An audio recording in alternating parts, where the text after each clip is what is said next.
persediaan awal untuk periode berikutnya, kan begitu. Nah, sementara di soal itu sudah diketahui bahwasanya persediaan akhir itu ada 200 unit gitu ya. Dan 200 unit inilah sebagai penambah dari produksi tahun 2004 yang hanya 800 unit, sehingga di tahun 2004 itu bisa menjual sebanyak 1000 unit gitu loh. Ya, jadi mudah-mudahan nanti ujian kalau ada keluar variable costing, full costing seperti itu, kalau ada persediaan akhir, lalu nanti ada disuruh untuk melanjutkan di tahun berikutnya gitu. Nah, tolong jangan lagi lupa untuk menambahkan dulu persediaan akhir menjadi persediaan awal untuk perhitungan di periode yang baru. Begitu ya. Nah, selanjutnya itu tadi dari tugas. Lalu saya juga sudah kirimkan juga materi kita bab 4 gitu ya. Itu ada bagian 1 dan ada bagian 2 gitu.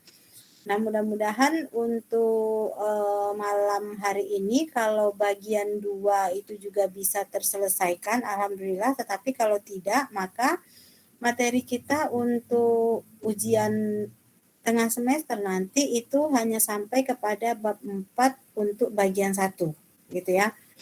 Oke, ada yang mau ditanyakan sebelum saya lanjut ke bab 4 untuk yang ini, untuk bab 3 kemarin? Perhitungan harga pokok full costing dan variable costing.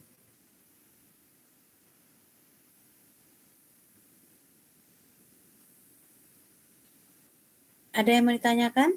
Tidak, sudah tahu kesalahannya di mana ya?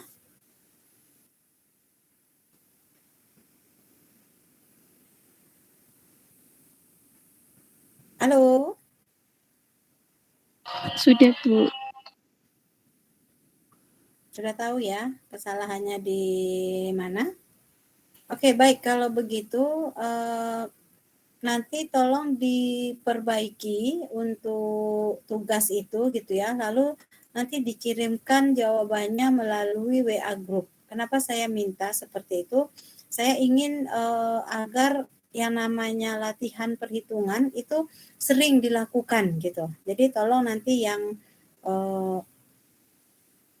mahasiswa ini saya minta untuk membuat jawaban yang benar untuk yang tahun 2004 baik full costing maupun variable costing. Nah, sekarang kalau kita lihat dari full costing dan variable costing gitu ya. Sekarang kira-kira untuk tahun 2004 mau pilihnya yang mana? Yang full atau yang variable? Kalau kemarin kan milihnya kan yang full costing karena labanya lebih besar, kan begitu ya. Nah, kalau sekarang kira-kira mau pilihnya yang mana? Yang full atau variabel?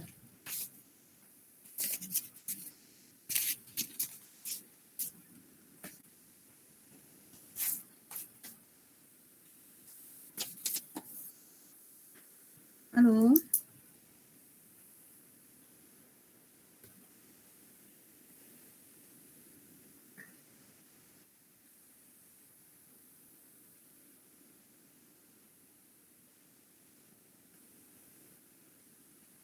Halo?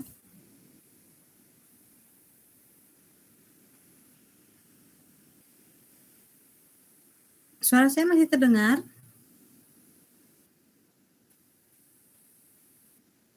Masih? Oke. Sekarang mau pilihnya yang mana jadinya? Kalau dilihat dari jawaban, full costing berapa labanya? Tahun 2004.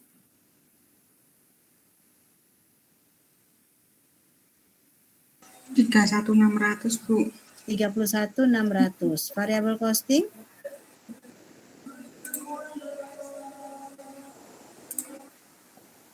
Berapa? 10.000. 50.000. Nah, pilih yang mana kira-kira?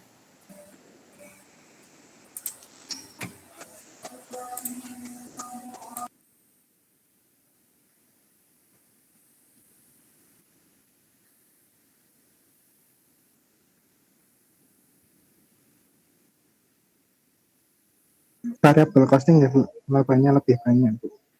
Labanya lebih banyak karena labanya 50. Banyak.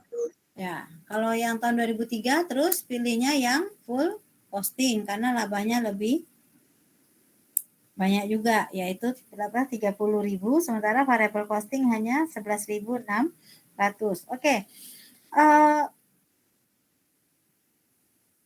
Jadi begini ya.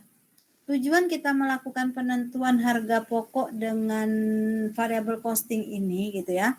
Ini sebenarnya adalah begini. Coba perhatikan ya. Pada tahun 2003 gitu ya. Sebentar saya tampilkan saja gitu ya.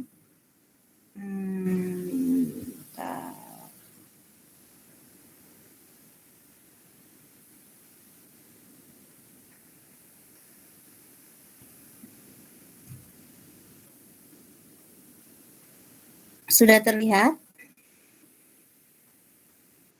Sudah ya? Oke.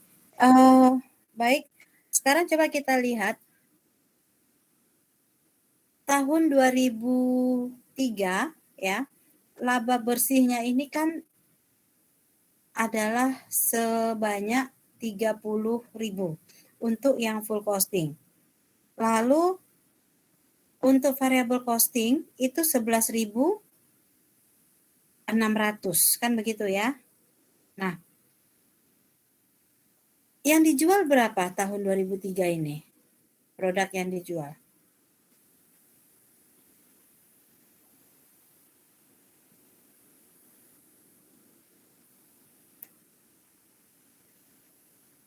Yang dijual hanya 800 unit, kan begitu ya. Lalu di tahun 2004 yang dijual berapa? Yang dijual itu adalah 1.000 unit. Lalu apa akibatnya dengan laba yang full costing tahun 2004 itu 31.600. Tadi awalnya 30.000, lalu ada peningkatan 200 unit produk yang terjual, lalu laba naik menjadi 31.600, kan begitu. Nah, sekarang yang variable costing, coba diperhatikan. Variable costing tahun 2003 saat penjualan produk sebanyak 800 ya, labanya 11.600. Tetapi di tahun 2004 pada saat penjualan ya, penjualannya itu hanya naik 200 unit, labanya meningkat menjadi 50.000. Ini berapa ratus persen kenaikan labanya?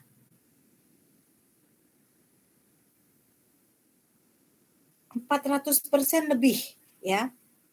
Jadi ada kenaikan laba 4 kali lipat dari tahun 2003, sementara kenaikan dari penjualan itu hanya sebanyak 200 unit, kan begitu. Nah, kalau ini yang dipublikasikan ke pihak eksternal gitu ya, karena kita tahu yang namanya laporan keuangan ya itu kan dibutuhkan oleh investor, oleh kreditur ya kan, lalu oleh masyarakat umum kan seperti itu.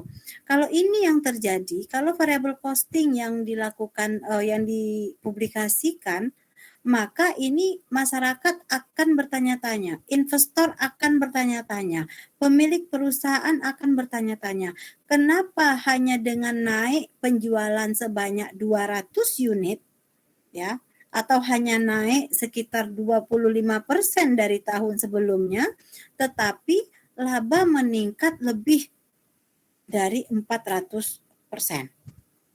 Ya, atau laba naik 4 kali lipat lebih. Kan begitu. Nah, ini akan akan menjadi suatu masalah bagi investor dan kreditur, ya. Dan ini juga akan menjadi masalah juga apabila perusahaan lain gitu ya yang sejenis dengan kita begitu mengetahui bagaimana cara perhitungan dengan variable costing punya kita gitu ya, mereka akan segera mengetahui bahwasanya oh ternyata harga pokoknya hanya sekian, biaya tetapnya sekian. Kalau begitu mungkin kita bisa lebih menurunkan lagi harga pokok kita dan kita juga bisa menurunkan harga jual. Yang penting kita masih laba. Ini bahaya, ya. Tetapi kalau dengan full costing, itu kenaikan laba dari 30.000 menjadi 31.600 hanya dengan meningkat penjualan 25%, itu wajar. Ya, itu wajar. Ya, itu wajar. Tetapi kalau kenapa dikatakan wajar gitu ya? Kenapa wajar? Ya naik cuma sedikit, ya sudahlah. Kalau begitu harga tetap ya tandanya kenaikannya lebih smooth kan begitu ya. Karena juga penjualannya juga nggak jauh beda, 800 dengan 1000 unit. Tetapi kalau yang variable costing ini luar biasa, dari 11.600 menuju ke 50.000. Nah, sebenarnya begini, kenapa saya tanya, mau pilih yang mana, full costing atau variable costing gitu ya. Seharusnya sih nggak usah milih gitu. Karena kalau kita perhatikan gitu ya, kalau kita perhatikan, baik full costing maupun variable costing, laba selama 2 tahun ini itu sama ya, sama-sama 61.600 ya. Jadi sebenarnya di tahun 2000, kalau kita lihat tahun 2003 gitu ya, apakah sama 30.000 ini dengan 11.600? Secara angka itu memang beda, tetapi secara nilai itu sebenarnya sama. Maksudnya apa secara nilai? Jadi nggak ada bedanya sebenarnya 30.000 dengan 11.600. Ada yang tahu kenapa kok saya katakan tidak ada bedanya 30.000 dengan 11.600?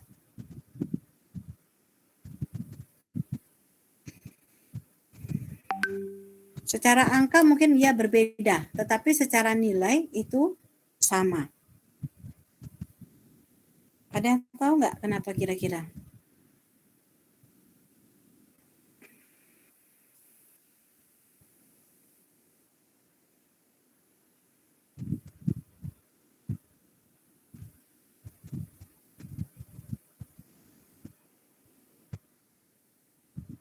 Ada yang tahu? Oke, baik. Jadi begini, 30.000 dan 11.600 itu saya katakan itu secara angka memang berbeda, tetapi secara nilai sebenarnya itu sama, ya, nilainya sama. Kenapa? Karena begini, full costing dan variable costing gitu ya, itu semuanya bisa direkonsiliasi. Jadi kita perlu lakukan yang namanya rekonsiliasi. Masih ingat rekonsiliasi itu apa? Sudah pernah melakukan rekonsiliasi?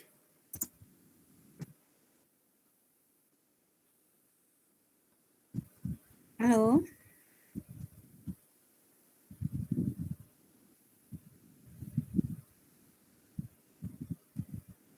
Halo?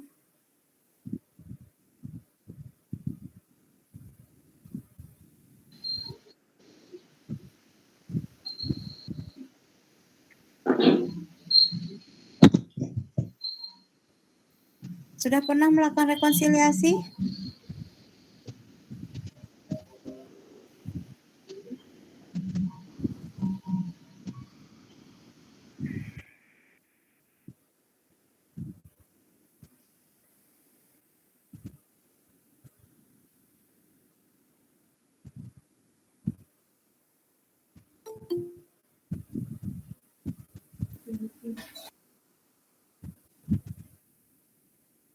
Kalau untuk secara realnya belum, Bu. Secara realnya belum, tetapi secara teorinya sudah pernah? Sudah ya. Bagaimana bentuk rekonsiliasi itu?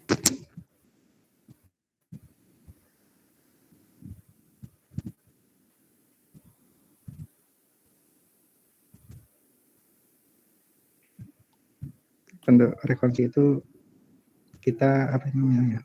Penyesuaian atas informasi catatan transaksi gitu.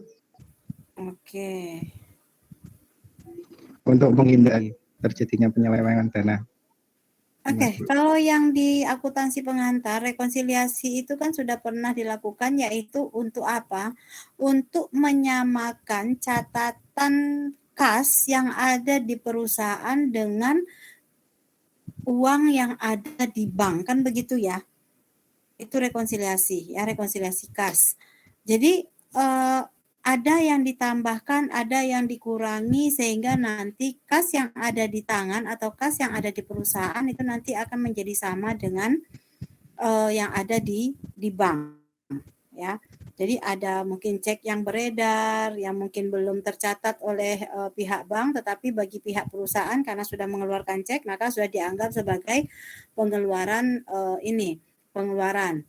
Lalu bank sudah menambahkan bunga mungkin atau memotong biaya administrasi bank, sementara pihak perusahaan belum melakukan pencatatan penyesuaian untuk adanya tambahan bunga dan adanya pengurangan biaya, pengurangan kas karena adanya biaya administrasi. Kan seperti itu, ya.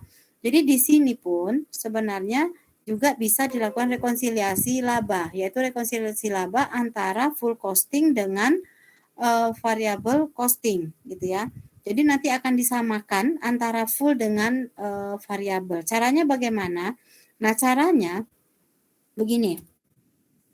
Laba full costing, ya, laba full costing, lalu ditambah dengan ini, ditambah dengan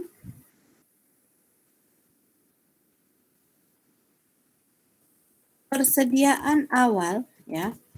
Ini dalam apa? Dalam unit gitu ya, atau unit persediaan awal. Unit persediaan awal dikurangi dengan unit persediaan akhir. Lalu dikalikan dengan tarif tetap. Ya, tarif tetapnya ini adalah untuk BOP.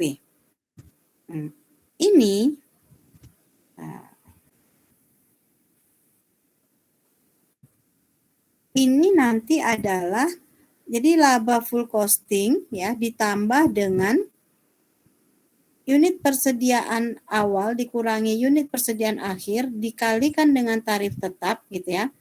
Ini ditambah gitu kan. Nah,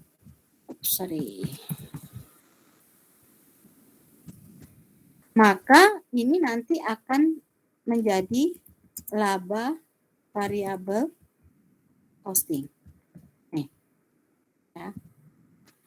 Nah, unit persediaan awal kita sudah ketahui tahun 2003 itu adalah 0, kan begitu ya. Lalu unit persediaan akhir itu untuk tahun 2003 itu ada sebanyak 200 unit, ya. Karena yang diproduksi 1000, yang dijual 800, jadi masih tersisa 200. Lalu tarif tetapnya berapa? Nah, di sini tarif tetap kalau kita lihat BOP tetap di sini adalah 92.000, kan gitu ya. BOP tetap ini adalah 92.000. Nah, di sini kan tidak ada informasi apapun yang lebih lengkap, tetapi kita bisa lihat bahwasanya di sini, ya, di sini kapasitas dari perusahaan ini, kapasitas normalnya ini sebenarnya adalah jumlah produksinya 1000 dan penjualannya 1000. Sehingga bisa kita cari tarif BOP tetap di sini, yaitu BOP tetap itu kita bagi dengan jumlah kapasitas normalnya yaitu 1000 unit. Jadi berapa tarif BOP tetapnya? Kan begitu ya.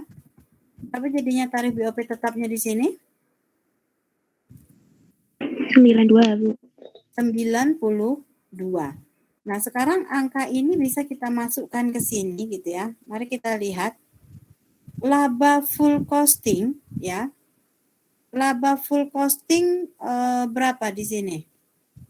Tahun 2003 dulu ya, kita lihat ya. Laba full costing.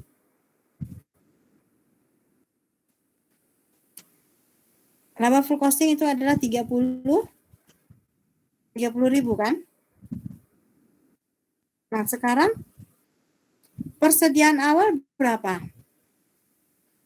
0. Begitu. Dikurangi dengan ya pakai tanda kurung biar enggak ini 0 dikurangi 200 unit lalu dikalikan dengan tarif tetapnya 92. Berapa jumlahnya?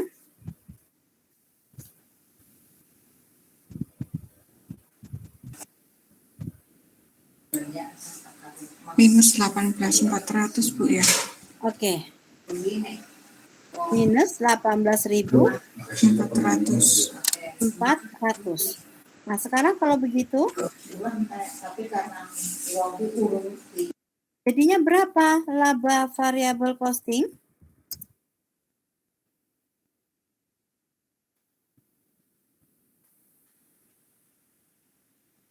30.000 ditambah minus 18.400, maka ini adalah 11.600. Jadi artinya sama enggak 30.000 ini dengan 11.600. Begitu juga kalau kita mau ini ya, kalau kita mau menghitung atau menyamakan antara variabel ke full ya. Variabel ke full ini tinggal dibalik. Ini tinggal dibalik kalau ini adalah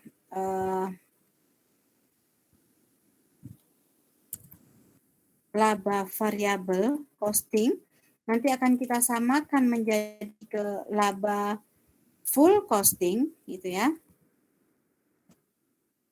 Ini unit persediaan akhir, ininya dibalik gitu loh. Unit persediaan akhir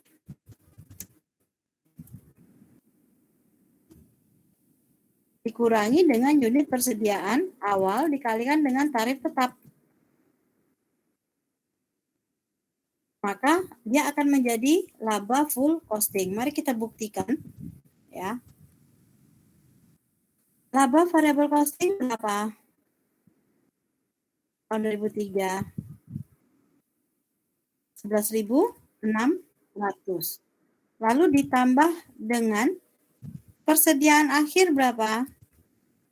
Persediaan akhir 200 dikurangi dengan 0, kan gitu ya.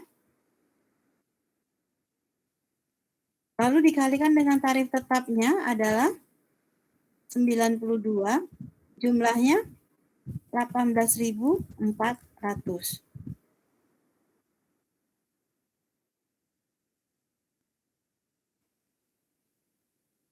Jadi berapa laba full costing?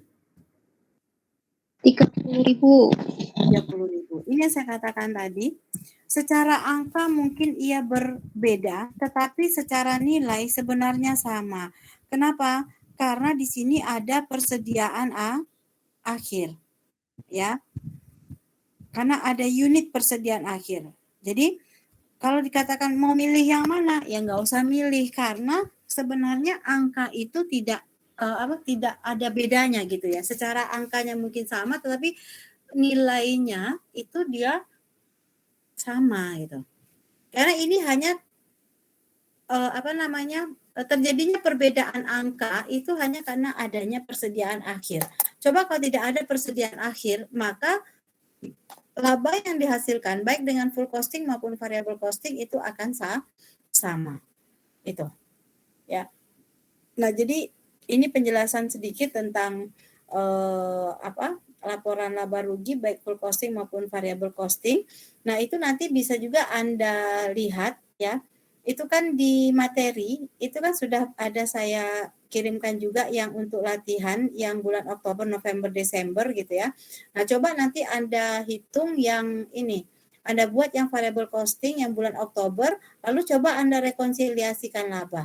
Kalau dia nanti bisa sama labanya, artinya pekerjaan Anda sudah benar. Tetapi kalau tidak bisa direkonsiliasi gitu ya, tidak bisa laba menjadi var menjadi full menjadi variabel menjadi full, maka itu pasti ada kesalahan perhitungan ya. Itu Anda coba lihat di materi yang bab 3. Oke, jadi begitu ya penjelasan sedikit mengenai laporan laba rugi, full costing dan variable costing. Oke, bisa diikuti penjelasan ini? Bisa. Ya, Bu. Ya, Bu. Bisa ya. Jadi di sini sebenarnya persoalannya bukan kita milih mau full atau variabel, enggak, karena kedua-duanya ini dilakukan di perusahaan, tetapi yang dipublikasikan ke umum itu adalah perhitungan laba rugi yang full costing, bukan yang variable costing. Ya, begitu. Oke, baik, kalau begitu kita lanjutkan materi kita gitu ya. Saya akan share lagi materi bab 4.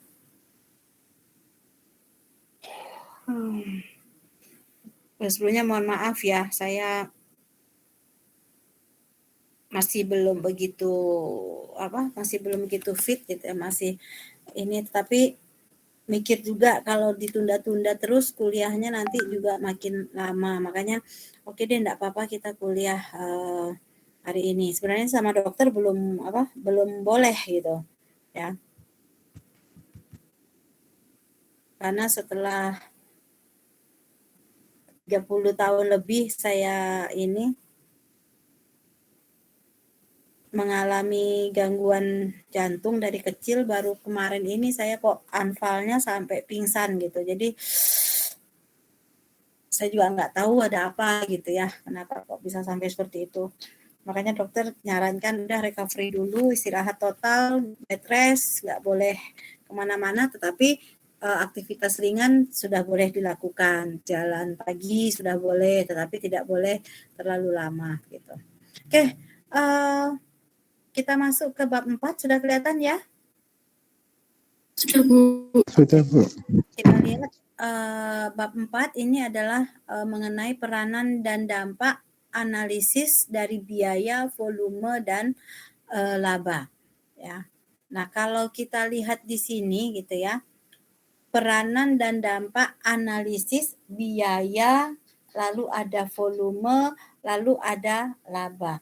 Nah, ini kalau kita lihat secara sepintas gitu ya, ini kita masuk ke bagian 1 dulu gitu ya, untuk peranan dan dampak analisis biaya, volume, dan laba. Begini, emang apa sih kaitannya antara biaya, volume, jadi di sini volume baik volume produksi maupun volume penjualan dengan laba gitu ya. Nah, kalau kita menggunakan perhitungan matematika yang ini ya, yang secara umum gitu ya, apabila biaya nambah 1 gitu ya, secara perhitungan matematikanya itu laba akan berkurang, kan begitu ya. Kalau biaya nambah maka laba akan berkurang, tetapi kalau biayanya turun maka akan mengakibatkan laba akan naik, kan begitu ya. Nah, tetapi sayangnya dalam menganalisis biaya lalu dengan laba itu enggak hanya 2 faktor itu saja, tetapi ada 1 faktor lagi, lalu bagaimana dengan volumenya, baik volume produksi maupun volume penjualan.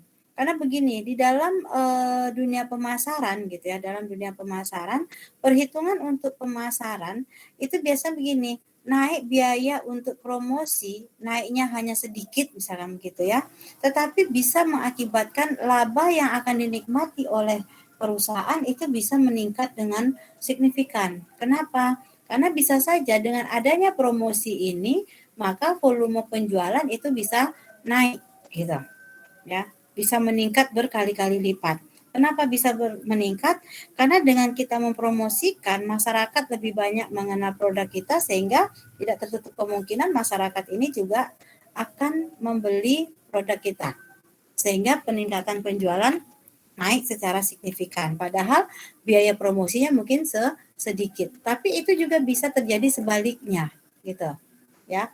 Promosi naik tetapi laba malah turun. Kenapa? Bisa saja promosinya mungkin tidak mengena di hati masyarakat, sehingga masyarakat juga tidak tertarik dengan produk yang kita pasarkan gitu ya. Jadi di sini sudah ada saya tuliskan ya. Laba merupakan indikator keberhasilan perusahaan ya. Walaupun laba sekarang bukan lagi menjadi tujuan utama dari perusahaan, karena tujuan perusahaan sekarang itu lebih kepada kepuasan konsumen. Saya break sebentar ya, di tempat saya lagi azan Isya ya, sebentar saja.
Oke, kita lanjutkan lagi ya, kembali lagi ke materi gitu ya. Jadi sekarang ini tujuan perusahaan itu bukan lagi kepada laba ya, tetapi adalah kepada kepuasan konsumen. Karena kalau konsumen puas, maka laba itu nanti biasanya akan mengikuti. Nah, tetapi laba ini adalah merupakan indikator keberhasilan dari perusahaan. Salah satu indikator untuk keberhasilan perusahaan. Nah, sekarang faktor apa saja yang mempengaruhi laba gitu ya? Ada biaya, ada harga jual, dan ada volume. Ya, volume itu baik penjualan maupun produksi. Nah, sekarang bagaimana keterkaitan antara biaya, harga jual, dan volume ini gitu ya.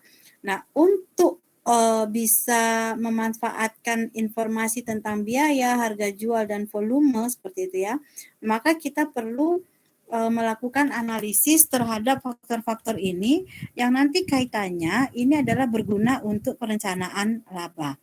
Nah, apa yang bisa kita lakukan? Kita bisa melakukan yang namanya analisis titik impas dan analisis hubungan antara biaya ini, kalau ketiga-tiganya langsung dikaitkan gitu ya. Ini namanya adalah analisis kontribusi margin ya. Nah, yang seperti apa? Mari kita lihat satu persatu analisis titik impas. dan analisis hubungan antara biaya volume dan laba atau analisis kontribusi margin. Nah, untuk yang bagian satu ini baru mengenai analisis titik impas ya. Nanti untuk yang bagian duanya baru kita masuk ke analisis kontribusi margin. Mudah-mudahan analisis titik impas ini bisa selesai malam ini. Syukur-syukur yang kontribusi margin juga bisa kalau kalau pemahaman dari mahasiswanya bisa cepat, maka bisa diselesaikan. Tetapi kalau tidak, mungkin kita malam ini hanya sampai ke analisis titik impas dulu, karena juga ada satu soal yang harus dikerjakan, gitu ya. Oke, kita lihat analisis titik impas, gitu ya. Nah, analisis titik impas, gitu ya, ini bisa kita lakukan untuk kita nanti bisa merencanakan laba, ya. Apa saja yang perlu kita lakukan dalam analisis titik impas? Yang pertama, kita perlu menghitung yang namanya titik impas atau BEP. Ya. Apa itu BEP? Ya, BEP itu orang umumnya adalah break even point, ya. Nah, apa sih itu break even point? Break even point itu adalah pulang pokok. Apa itu pulang pokok? Pulang pokok itu adalah tidak rugi, tidak untung. Ya, apa itu tidak rugi tidak untung? Tidak rugi tidak untung itu adalah titik impas atau balik modal. Ya. Nah, sekarang apa itu sebenarnya titik impas atau balik modal dan sebagainya itu? Ini adalah mengenai informasi tentang nilai penjualan yang hanya bisa untuk menutup biaya variabel dan biaya tetap saja. Gitu loh. Ya. Informasi tentang nilai penjualan yang hanya bisa untuk menutup biaya variabel dan biaya tetap saja. Dengan arti kata, perusahaan tidak memperoleh laba dan tidak mengalami rugi. Nah, ini ada lagi yang mengatakan bahwasanya kalau tidak laba, tidak rugi, artinya berapa labanya, kan begitu ya? Berapa laba? Dalam kondisi titik impas gitu ya. Laba itu sama dengan 0. Kenapa laba sama dengan 0? Karena penjualan sama dengan biaya. Jadi kalau penjualan 100, biaya 100, maka laba itu adalah 0 alias pulang pokok atau titik impas. Nah, untuk titik impas ini ya, dalam menghitung titik impas ini kita lakukan dengan menghitung berapa BEP dalam rupiah dan berapa BEP dalam unit. Nah, untuk BEP dalam rupiah ya, itu rumusnya adalah biaya tetap dibagi dengan 1 dikurangi biaya variabel yang dibagi dengan penjualan. Atau BEP rupiah ini adalah biaya tetap dibagi dengan MIR. Apa itu MIR? MIR ini adalah margin income rasio. Ya, nih. Ini dibagi dengan MIR atau margin income ratio. Ya, ini BEP rupiah. Lalu BEP unit itu adalah biaya tetap dibagi dengan harga jual dikurangi dengan biaya variabel. Ini untuk menghitung titik impas, ya. Nah, dalam analisis titik impas tidak hanya BEP ini saja yang perlu kita hitung, tetapi kita juga perlu melakukan analisis mengenai tingkat keamanan atau margin of safety. Ya. Apa itu margin of safety? Margin of safety ini adalah informasi tentang jumlah maksimal penurunan dari nilai penjualan. Ya. Jumlah maksimal penurunan nilai penjualan. Jadi kalau sudah turunnya sekian, itu udah mentok di situ. Kalau lebih turun lagi penjualannya, maka perusahaan tidak lagi dalam kondisi aman, tetapi perusahaan sudah masuk ke dalam masa-masa krisis yang bisa saja ini nanti akan terjadi penutupan usaha, kan begitu. Nah, sekarang bagaimana rumus untuk margin of safety? Rumus untuk margin of safety, jadi ada nanti kalau Anda baca-baca buku akuntansi manajemen, Anda bisa melihat ada modelnya yang M per S atau M besar O kecil S besar. Ini sama yaitu margin of safety, tapi saya lebih suka menggunakan M per S gitu. Ya. Rumusnya bagaimana? Rumusnya adalah penjualan aktual dikurangi penjualan BEP dibagi dengan penjualan aktual dikalikan dengan 100%. Ini untuk melihat tingkat keamanan dari nilai penjualan perusahaan. Lalu apa lagi? Nah, ada lagi, kita harus juga menganalisa mengenai titik penutupan usaha atau shutdown point. Apa itu shutdown point? Shutdown point ini adalah informasi yang dibutuhkan oleh manajemen tentang berapa jumlah nilai penjualan minimal sehingga perusahaan tidak layak untuk dilanjutkan atau harus ditutup. Kalau sudah sampai pada titik ini, maka lebih baik usaha kita tutup. Karena kalau tidak, nanti lama-lama perusahaan bisa bangkrut. Ya, jadi mending rugi sekali lalu kita tutup atau kita ganti usaha kita, ya, agar kita tidak bangkrut, kan begitu. Karena kalau bangkrut itu tandanya modal sudah habis, ya. Tetapi kalau hanya rugi, modal hanya berkurang, begitu. Rumusnya apa? Nah, rumus shutdown point ini adalah biaya tetap tunai. Nah, perhatikan ada biaya tetap tunai, ya. Jadi biaya tetap tunai ini kalau begitu ada dong Bu biaya tetap non tunai, kan begitu ya. Tapi di sini yang dihitung hanya biaya tetap tunai lalu dibagi dengan rasio margin kontribusi, ya, atau MIR tadi. Nah, pertanyaannya, apa contoh biaya tetap tunai? Banyak, ya. Nah, yang non tunai ada yang tahu biaya tetap tapi non tunai?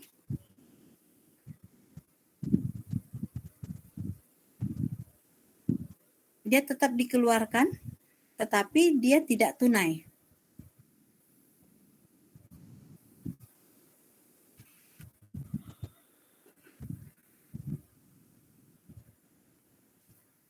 Ada yang tahu?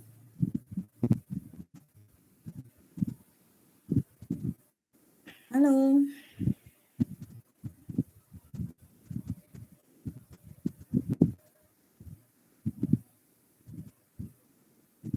Tetap dikeluarkan tetapi dia tidak tunai gitu loh, non tunai. Ada yang tahu? Penyusutan Bu ya, mungkin penyusutan mesin atau apa? Depresiasi Bu. Ya, depresiasi atau penyusutan, ya.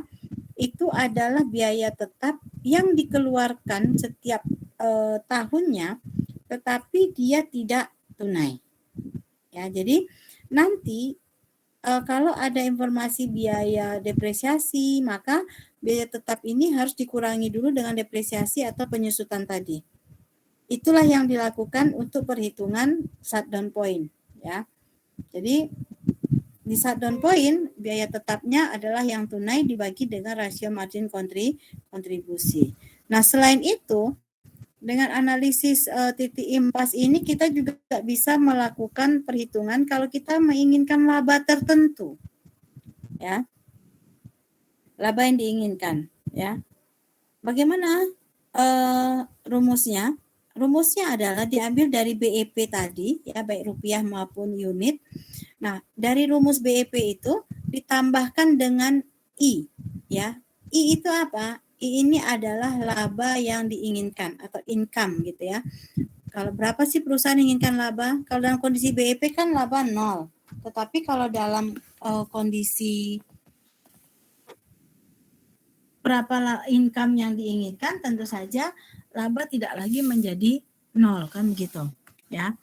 Rumusnya sama, mirip, serupa tapi tak sama, hanya ditambahkan berapa laba yang diinginkan oleh perusahaan gitu ya.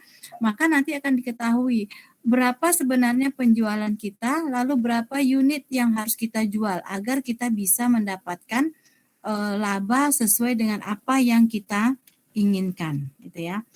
Nah, sekarang sebelum kita masuk ke perhitungan analisis titik impas, saya sampaikan sedikit tentang margin kontribusi, ya, karena nanti kita akan melakukan analisis kontribusi margin ini gitu ya. Apa sih margin kontribusi atau kontribusi margin gitu ya? Ini adalah informasi tentang seluruh harga per unit dengan biaya variabel per unit atau harga per unit dikurangi biaya variabel per unit. Nih, contohnya begini. Harga jual 100. Biaya variabel per unitnya 70, maka kontribusi marginnya adalah 30. Nah, jika terjual sebanyak 100 unit, maka harga jual 10.000, biaya variabelnya adalah 7.000, yaitu dari mana 7.000? Ini, 70 dikalikan 100 unit. Sehingga kontribusi marginnya adalah 3.000. Kalau per unitnya 30, secara keseluruhannya adalah 3.000. Lalu apalagi itu margin kontribusi? Margin kontribusi ini ialah jumlah laba yang tersedia untuk menutup biaya tetap dan untuk laba. Nah, untuk laba ini baru ada apabila ya penjualan itu lebih banyak daripada biaya variabel ditambah biaya tetap. Makanya nanti bisa laba, kan begitu. Tapi kalau seandainya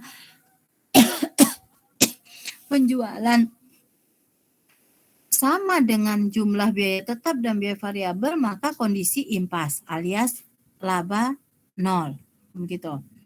Lalu apalagi margin kontribusi? Margin kontribusi ini adalah informasi tentang kemampuan berbagai macam produk untuk menghasilkan laba. Lalu nanti manajemen akan memilih produk yang menghasilkan laba yang tertinggi. Ini nanti akan kita gunakan di bab 5, yaitu mengenai pengambilan keputusan berdasarkan biaya relevan. Ini nanti akan kita butuhkan analisis kontribusi margin ini untuk perhitungan-perhitungan di biaya relevan untuk pengambilan keputusan. Ya. Ini margin kontribusi. Ya. Nah, sekarang mari kita lihat contoh soal ya untuk bagian 1 ini gitu ya. Kita lihat di sini. Berikut ini adalah perhitungan laba rugi PT Alfa.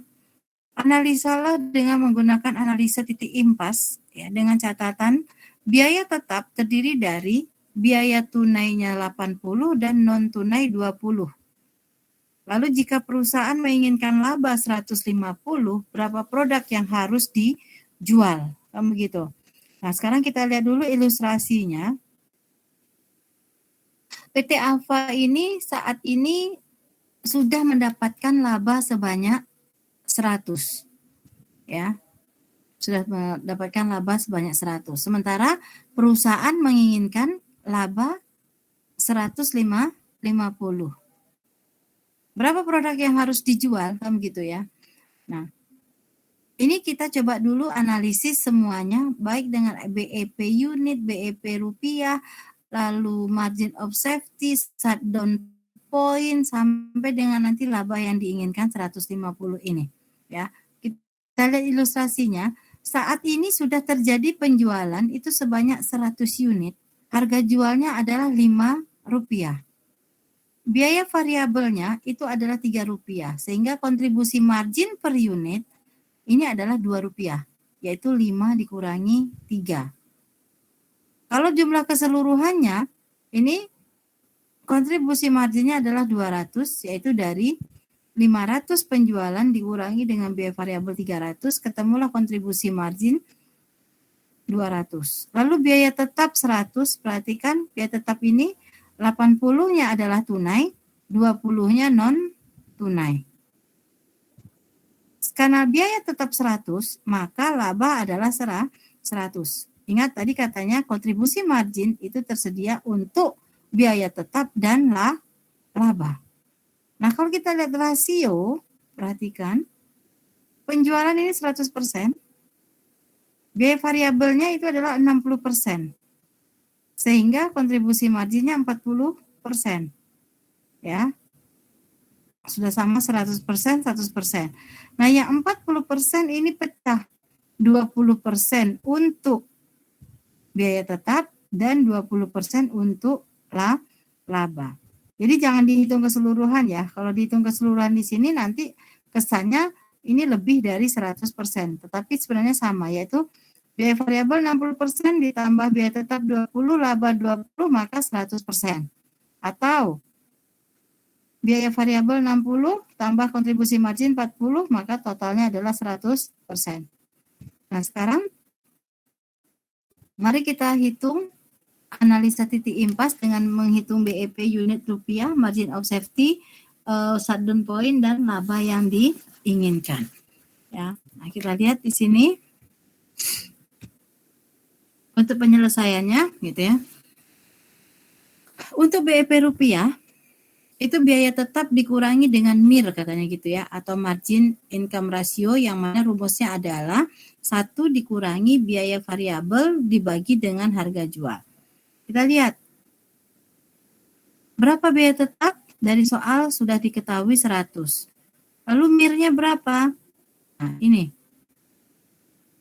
1 dikurangi biaya variabel dibagi dengan harga jual itu adalah 3/5, sehingga diketahui bahwasanya MIR ini adalah 1 dikurangi 0,6, atau berapa itu jadinya?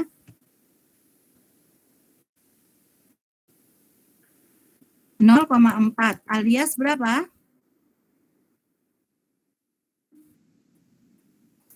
Dua per 5. Hei. Jadi MIR berapa? MIR 0,4. Atau berapa ini? 40%. Ya, jadi ini 100 dibagi 1 dikurangi 0,6, sehingga berapa BEP rupiah? BEP rupiah itu adalah 250. Ya. Selanjutnya kita lihat BEP dalam unit, ya. Rumusnya adalah biaya tetap dibagi dengan harga jual dikurangi dengan biaya variabel. Nih, 100 dibagi dengan 5 dikurangi 3. Berapa jumlahnya? BEP unitnya adalah 50. Nah, sekarang mari kita buktikan apakah memang iya dengan penjualan sebanyak 250 rupiah yang terjual itu 50 unit, kondisi perusahaan itu adalah impas, kan begitu. Jadi perhitungan ini harus kita buktikan dengan membuat laporan laba rugi untuk mengetahui apakah memang iya dengan kondisi seperti ini laba perusahaan itu adalah 0, kan begitu ya. Mari kita lihat pembuktiannya. Tadi dikatakan dengan penjualan 50 dengan harga jual 5 itu dapatnya 250 rupiah, kan begitu ya. Biaya variabel 50 unit dikalikan 3, 150. Jadi berapa kontribusi marginnya? Kontribusi marginnya adalah 100. Biaya tetap berapa? 100. Jadi laba 0. Artinya apa ini? Artinya terbukti dengan penjualan sebanyak 50 unit, maka kondisi perusahaan itu berada dalam kondisi impas. Awalnya berapa tadi laba perusahaan? 100. Nih. Karena penjualannya sebanyak 100 unit. Sekarang penjualannya hanya 50 unit, maka kondisi labanya adalah 0. Ini. Ya. Nah, untuk yang BEP rupiah dan BEP unit sampai dengan pembuktian bisa diikuti.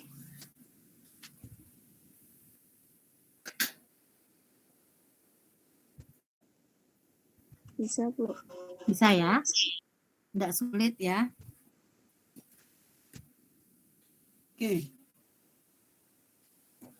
Nah, sekarang mari kita lihat lagi bagaimana dengan margin of safety. Ya kan? Rumusnya margin of safety itu adalah penjualan aktual dikurangi dengan penjualan BEP ya.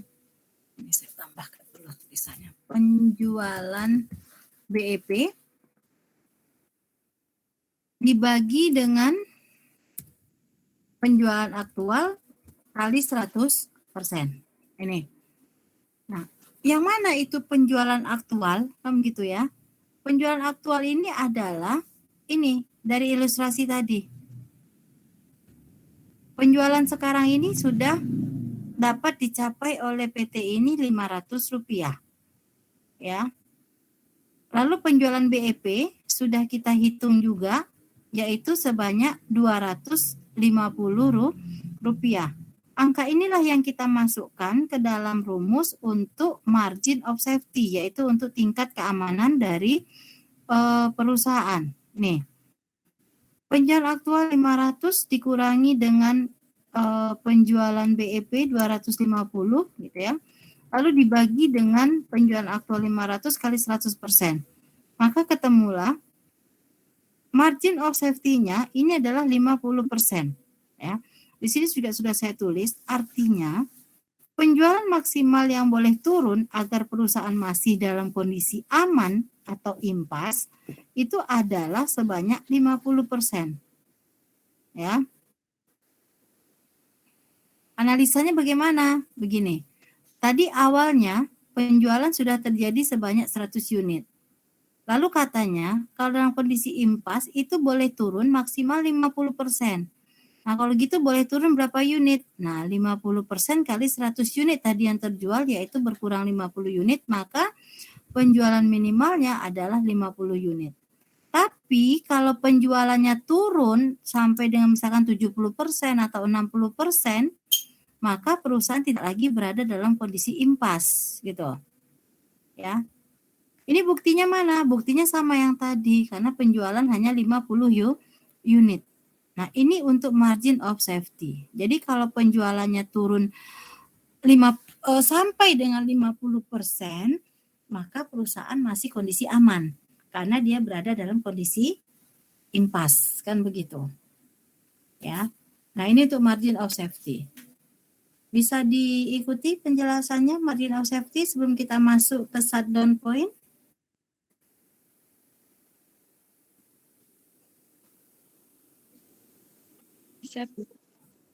Bisa ya? Tidak sulit ya?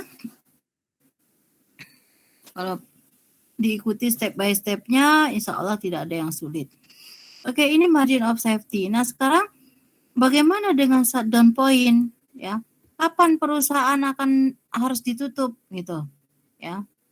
Nah, di sini shutdown point rumusnya adalah biaya tetap tunai dibagi dengan marginal income ratio. Tadi di soal sudah diketahui bahwasanya biaya tetap itu memang totalnya semuanya adalah 100, tetapi yang non tunai itu adalah 20. Sehingga biaya tetap tunainya tinggal lagi 80. Marginal income ratio-nya berapa? Marginal income ratio-nya tadi sudah kita hitung tadi di atas yaitu 40%, ya. Jadi 80 dibagi 40%, maka perusahaan harus ditutup atau shutdown point apabila penjualan hanya menghasilkan sebanyak Rp200. Ini dalam bentuk rupiah. Kalau dalam bentuk unitnya, maka biaya tetap tunai 80 dibagi dengan harga jual dikurangi biaya variabel, 5 dikurangi 3 sama dengan 40 unit. Jadi kalau sudah penjualan hanya 40 unit, sementara harga masih tetap sama, yaitu Rp5, maka maka perusahaan itu lebih baik kita tutup. Karena perusahaan ini pasti akan mengalami rugi. Mana buktinya? Mari kita lihat. Ini. Saat penjualan sebanyak 40 unit dengan harga Rp5, pendapatan hanya Rp200. Sementara biaya variabel ini adalah 120 karena yang terjual 40 unit dikalikan 3 120. Sehingga kontribusi margin yang ada itu hanya Rp80. Sementara biaya tetap total yang harus ditutupi itu adalah Rp100 sehingga perusahaan ini menjadi rugi sebanyak Rp20. Nah, kalau sudah kondisi seperti ini, jangan dibiarkan berlarut-larut. Sesegera mungkin ditangani. Caranya bagaimana? Ya udah tutup, stop. Tetapi bukan berarti tutup itu lalu kita tidak usah ada usaha lagi, enggak. Tetapi mungkin kita bisa memikirkan apalagi jenis yang harus kita jual gitu. Ya. Sehingga perusahaan tidak terus-terusan mengalami rugi. Karena kalau lama-lama rugi ini dibiarkan, maka perusahaan nanti akan masuk kepada kondisi bangkrut. Kalau sudah bangkrut, kita udah nggak bisa ngapa-ngapain lagi. Tapi kalau hanya rugi, hanya modal saja yang berkurang sedikit, kan begitu. Jangan sampai bangkrut. Ya. Nah, ini shutdown point. Ini pembuktiannya. Ya, jadi kalau penjualan tinggal lagi 40 unit, sementara harga jual tetap, nah, ya lebih baik tutup. Tetapi kalau seandainya penjualan harga jual itu kita naikkan misalkan, bisa saja nanti mungkin tidak mengalami rugi. Tetapi masalahnya di sini kita hanya baru menganalisis untuk titik impas. Kita belum mengcombine antara harga jual, biaya, volume penjualan. Belum kita combine. Itu nanti untuk di bagian yang kedua. Ya. Ini baru yang perhitungan secara aktual-aktual yang ada, maka kalau sudah ini yang terjadi, maka lebih baik perusahaan kita tutup. Bisa diikuti untuk yang shutdown point? Bisa ya? Oke, baik. Nah, sekarang kita lanjutkan untuk laba yang diinginkan. Tadi katanya perusahaan menginginkan laba 150, ya. Bagaimana kita mau mengetahui berapa sebenarnya yang harus kita jual sehingga kita bisa mendapatkan laba 150? Maka tinggal masukkan saja laba yang diinginkan tadi ke dalam rumus BEP baik rupiah maupun BEP unit ini ya. Nah, ini tadi BEP tetap 100 ditambah laba yang diinginkan 150 dibagi dengan MIR. Maka penjualannya harusnya sebanyak Rp625, yaitu dengan total unit yang dijual itu adalah 125 unit. Apa iya sih Bu, dengan 125 unit lalu perusahaan bisa labanya jadi 150? Awalnya kan laba 100, apa iya bisa jadi labanya naik menjadi 150? Ini buktinya. Saat penjualan sebanyak 125 unit dengan harga jual Rp5, penghasilan itu 625. Biaya variabelnya 125 unit yang dijual dengan dikalikan biaya variabel per unitnya 3, maka biaya variabelnya adalah 375 dibandingkan dengan penjualan, maka kontribusi marginnya menjadi 250. Nih. Nah, 250 ini dikurangi dengan biaya tetap 100, maka labanya menjadi 150. Terbukti. Ya, ini terbukti. Oke.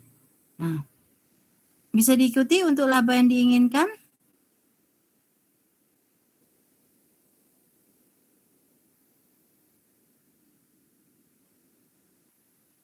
Tadi laba perusahaan 100. Lalu perusahaan ingin labanya 150. Kalau gitu berapa penjualannya? Ternyata penjualannya adalah sebanyak 125 unit.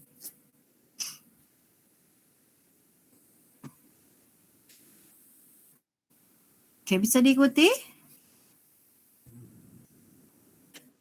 Bisa ya. Oke, baik. Kalau begitu, nah, untuk mengetahui apakah memang betul-betul sudah sudah mengetahui atau paham dengan perhitungan-perhitungan gitu ya, maka tolong dikerjakan latihan ini, ada 2 soal ya. Tapi mungkin untuk hari ini aja deh, yang nomor 1 aja ya. Analisalah data laba rugi PT siapa saja tahun 2008 dengan analisis titik impas ya. Jika biaya tetap tunai itu hanya 75% dari total biaya tetap. Dikumpulkan melalui tugas Google Classroom ya. Nah, ini akan saya beri kelonggaran waktu untuk Google Classroom ini selama 2 hari ya. Jadi nanti dikumpulkan paling lambat hari Kamis. Ya, hari Kamis jam 9 malam. Begitu ya. Ini laporan laba ruginya, ini informasinya. Ini penjualannya sekarang ada 200 lembar gitu ya. Harganya per lembar 250, lalu biayanya ini terbagi, ada yang tetap, ada yang variabel ya. Nah, labanya ini sekarang ada 6.000 ya. Labanya ada 6.000. Nah, silakan Anda lakukan dengan analisis titik impas gitu ya. Dari biaya tetapnya gitu ya, dari biaya tetap yang 18.000 ini hanya 75% yang tunai. 25%-nya adalah non tunai. Jelas ya instruksinya? Halo?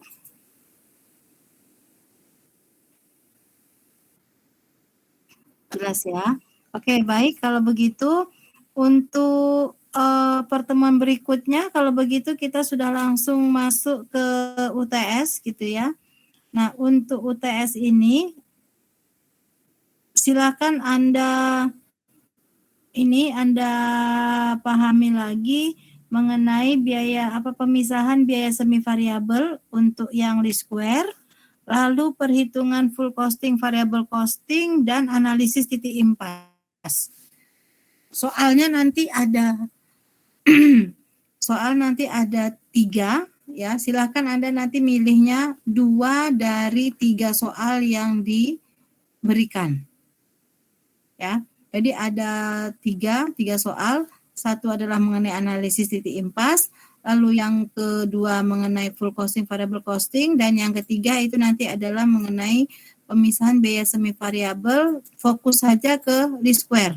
Ya, jadi nanti ada 2 yang Anda pilih dari 3. Begitu ya. Oke, kalau begitu silakan Anda mulai mengerjakan untuk latihan soalnya. Mohon maaf kalau saya hanya bisa sampai di sini ya untuk Gmeet-nya. Semoga apa yang saya sampaikan pada malam hari ini bisa dipahami. Ya, kalau masih kurang bisa dipahami, dilihat lagi materinya. Di situ juga sudah ada penyelesaiannya semua. Ya, oke. Selamat belajar, selamat menempuh UTS. Ya, akhir kata saya ucapkan terima kasih. Mohon maaf jika banyak kekurangan. Wassalamualaikum warahmatullahi wabarakatuh. Selamat malam. Selamat malam. Ya, terima kasih. Terima kasih, Bu. Oke, saya Terima keluar kasih Bu. ya. Semoga lekas sembuh ya Bu. Ya, terima kasih doanya. Ya, Bu. Saya keluar. Amin ya Allah. Amin.